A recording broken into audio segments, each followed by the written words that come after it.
language, folks, that even Democrats can understand. And so let's start from the very beginning. You say that this is the greatest threat facing America, and I think this is a hard sell for a lot of even Republicans and conservatives who have been told that ISIS is the greatest threat, or Russia is the greatest threat, or taxation or social policy. Why is immigration the greatest threat facing the country? Well, first of all, I'm assuming a lot of you are Republicans or conservative Democrats, and it feels like we have been overwhelmed with wave after wave of loss. Obama is elected. Obama is reelected. There is Obamacare being upheld twice by the Supreme Court. Gay marriage foist on us. Obama withdraws our troops from Iraq. I am a ferocious supporter of the Iraq War, and I can't believe Obama comes in and gives away our victory. I mean, I hate him for that more than I hate him for Obamacare. None of this had to happen. It is all the result of Teddy Kennedy's 1965 Immigration Act. Without the 1965 Immigration Act, the post-1970 immigrants, very different from the pre-1970 immigrants. So I don't want to hear any weeping about your grandfathers. But we'll get back to that. The post-1970 immigrants are what got Obama elected in the first place. He could not have been elected without the post-1970 immigrants who have been voting 8-2 for the Democrats.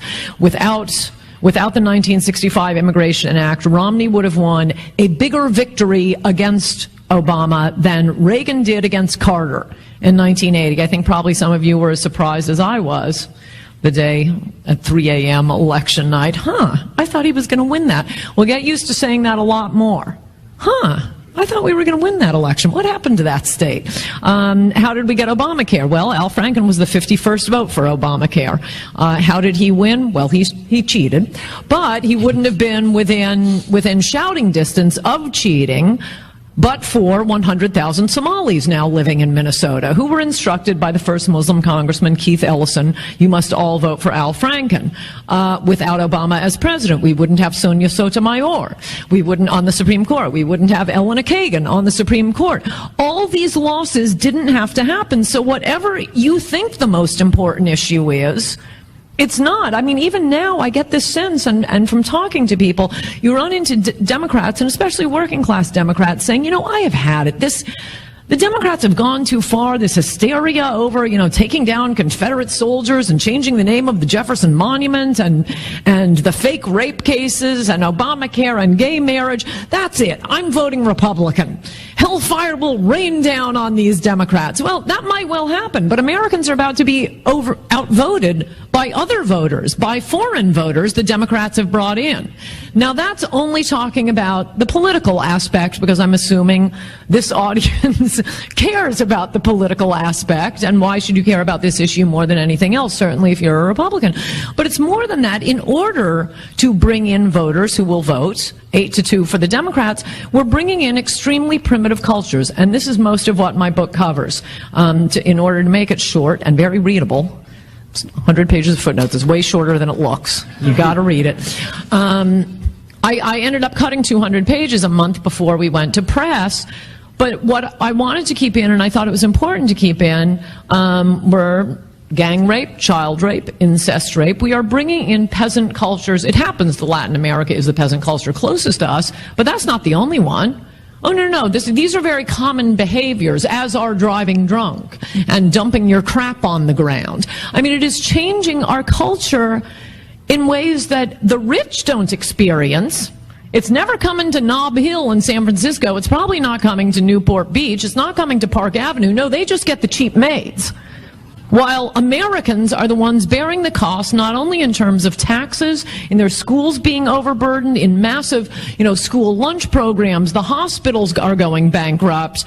No, it's ordinary Americans who are paying the cost, and most of all, I would add here, are African Americans. I mean, has anybody in the media checked with, or as I've recently been instructed to stop saying African Americans, American blacks?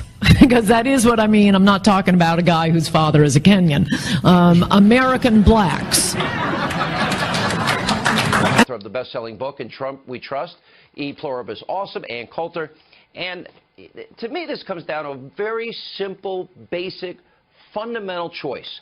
The inconvenience of a few guests that want the privilege to be here. The inconvenience, or the gambling with the lives of the American people. Why is that such a hard decision for people? No, and you're right in your monologue. Why can't we learn from Western Europe?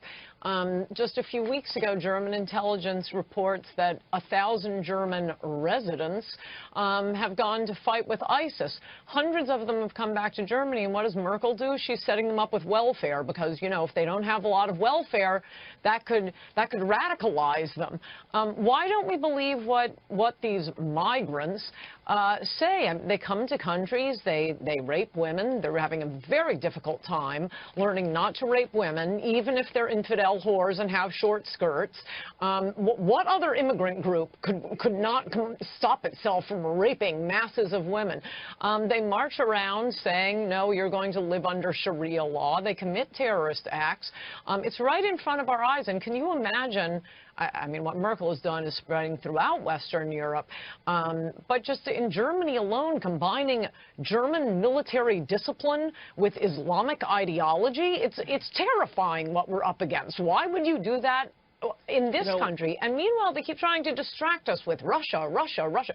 Russia is probably one of our better allies in the fight against Islam. They've been dealing with these Islamic terrorists for centuries now. And you remember, they're the ones who warned America about the Tsarnaev family that blew up the Boston Marathon. But no, our government officials wouldn't listen. Let's just worry about Russia now that, how long ago did Reagan win the Cold War? It's over. It's 6 months of a conspiracy lie. I mean, it's been nonstop. Here's a really tough question.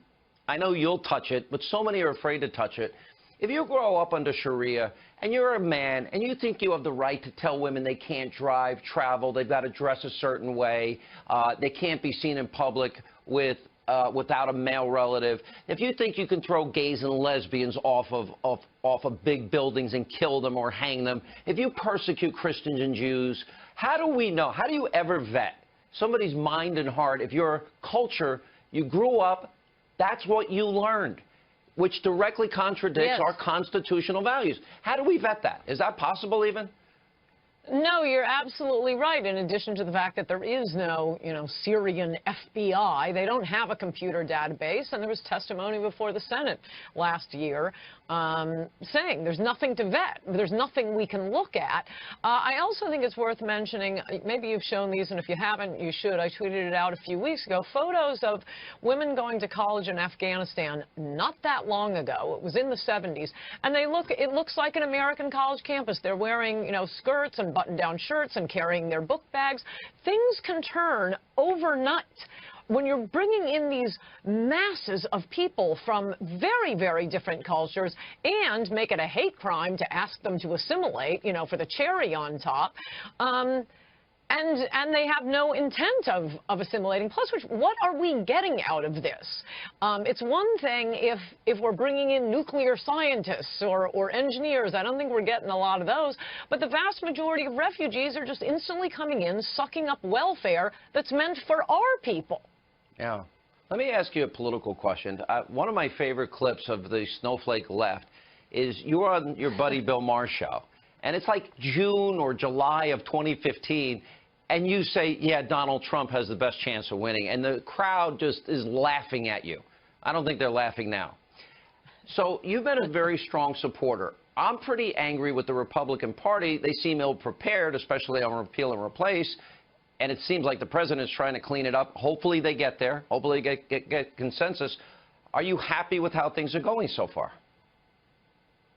On most things, I'm disappointed with the Republican Congress. First of all, they ought to be impeaching those 2 travel ban judges immediately. It is totally outrageous. It is against the Constitution. The president, and by the way, every member of Congress, took an oath to uphold the Constitution. The commander-in-chief has authority over immigration. He has full authority not only through the Constitution and his duties as commander-in-chief, but through a federal law passed by Congress that's been on the books and reaffirmed in hundreds of Supreme Court cases, or rather court cases, at least a dozen Supreme Court cases. This is 100% the prerogative of the commander-in-chief. And to have a district court judge stepping in and saying, oh, no, the commander-in-chief doesn't have that duty. What else could a district court just say, oh, no, we're overruling your decision to go to war because, you know, someone in Hawaii could be affected. This is what we need Congress doing. I was hoping for a better repeal of Obamacare. Sean, they've had 7 years to work on it, and no one in Washington seems to understand the free market.